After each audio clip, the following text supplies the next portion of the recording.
could walk around the neighborhood. I'm about to ruin your childhood in only a couple photos.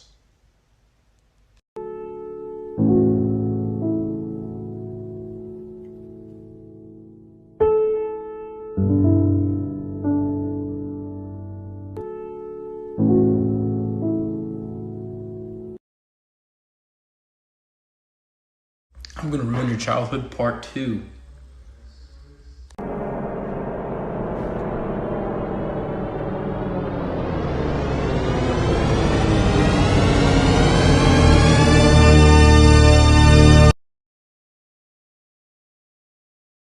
I'm gonna ruin your whole childhood, part 3.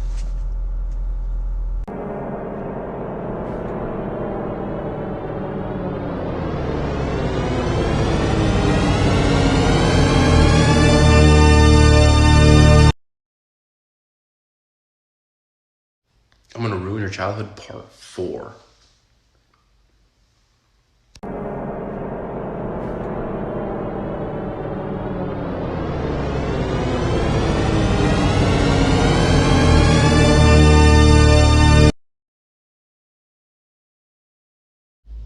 I'm gonna ruin your childhood, part 5.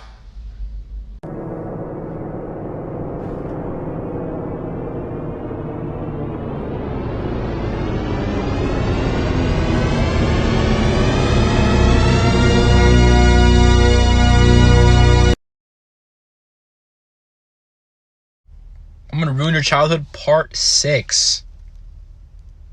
Why, hello there, Robin. It's very nice to have you as our new neighbor. I'm the professor. Yeah, he made us in his laboratory by accident. Well, what can I say? Don't worry, Professor. I was an accident, too.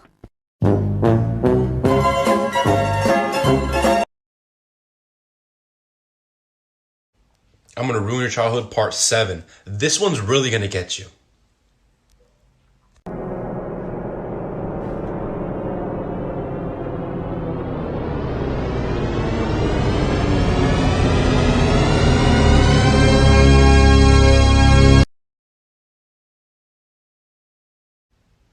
I'm gonna ruin your childhood, part 8. Alright guys, so there's this one scene in Cars where rookie Lightning McQueen wins a race and his biggest fans, Mia and Tia, come up and they flash their headlights at him. Do you guys get it? They're literally flashing him after he wins a race. I'm gonna ruin your childhood, part 9.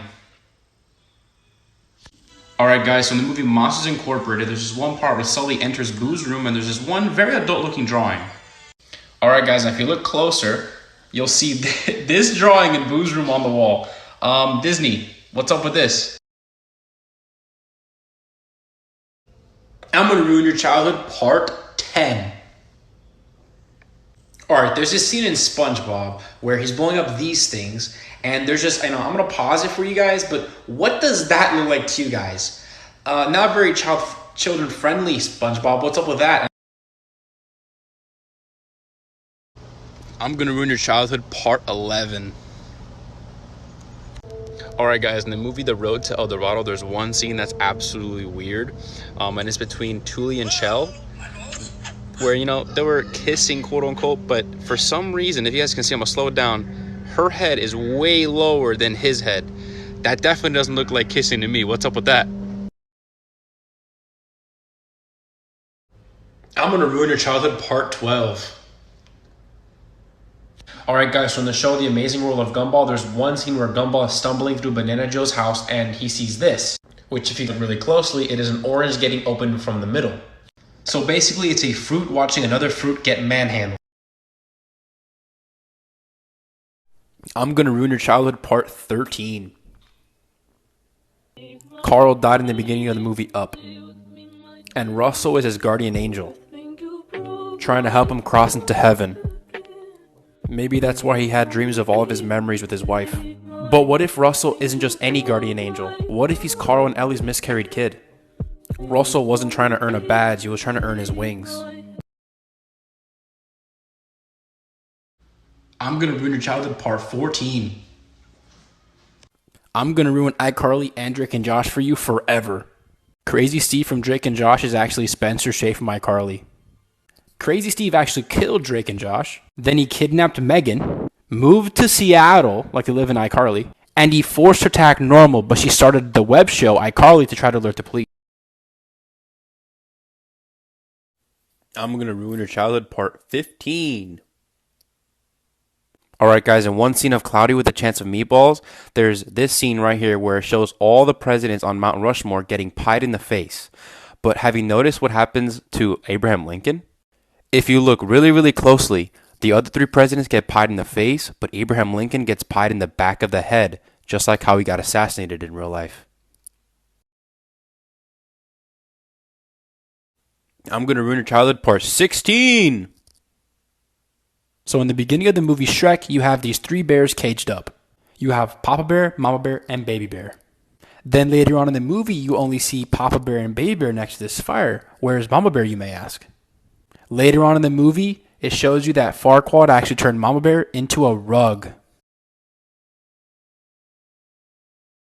I'm gonna ruin your childhood, part 17, baby! Every character in SpongeBob represents one of the 7 deadly sins. SpongeBob is lust. Lust is an extreme love and happiness towards everything. Patrick is the sloth, which is an intense laziness with no desire to work. Squidward is wrath, which is an intense anger and hatred towards everything. No surprise on this one, but Mr. Krabs is greed, which is an extreme selfish desire for something. Sandy is pride, which is an intense need to win and be the best. No surprise here either, but Plankton is envy, which is a heavy desire to have what someone else has. Gary is gluttony, which is excess in eating. SpongeBob is a lot deeper than we all thought. I'm gonna ruin your childhood, part 18. Peter Pan was a deranged psychopath who tricked and trapped little kids in Neverland. He killed them after they grew up, which is why they could never leave as adults. But Captain Hook actually escaped Neverland as an adult, which explains why Peter Pan attacked Hook and fed his arm to a crocodile. So that means this whole time, Peter Pan was actually the bad guy. What? Pretty cool! I'm gonna ruin your childhood, part 19, baby! Jessie's previous owner that abandoned her was actually Andy's mom. Watch this. So in the movie Toy Story 2, we meet Jessie. After years of being left in a dark box, she's basically prone to panic attacks. But the real question is, who left her there? It's pretty safe to say that it was basically Andy's toy-abandoning mother. Here's some proof. Throughout all the movies, Andy is seen wearing the same hat Jessie wears. In Jessie's backstory, we see Jessie laying on a bed here next to the same exact hat. And then later on, we see this scene right here with this little girl running with the hat. That little girl was Andy's mom. It's safe to say that Andy's mom passed down her hat because she gave away Jessie, but she didn't want to give away everything. So then she handed down the hat to Andy, and that's where he got the hat from. Also, in the last scene when they're dropping off Jessie, the little girl's mom looks exactly like Andy's mom as well. Pretty cool! I'm gonna ruin your childhood, part 20. Linda plus Lawrence equals Ferb, and Doofenshmirtz and Linda equals Phineas, and then that means...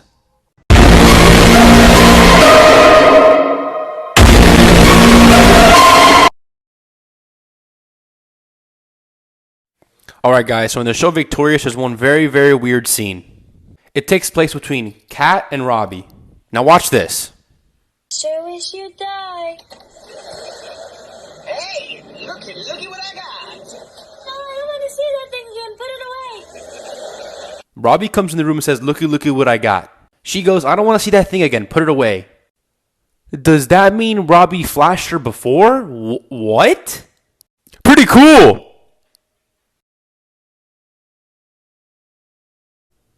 I'm gonna ruin your childhood, part 22. The Disney movie Tangled predicted us getting quarantined because of the coronavirus. Hear me out. In the movie Tangled, Rapunzel is quarantined and locked away in this tower. Now, how does this tie into the coronavirus, you may ask? So, Corona is the name of the kingdom where she was born and which she was forced to social distance herself from. So Rapunzel was being quarantined from Corona. So the movie Tangled actually predicted us getting quarantined because of the coronavirus. Mind is blown. I'm gonna ruin your childhood, part 23.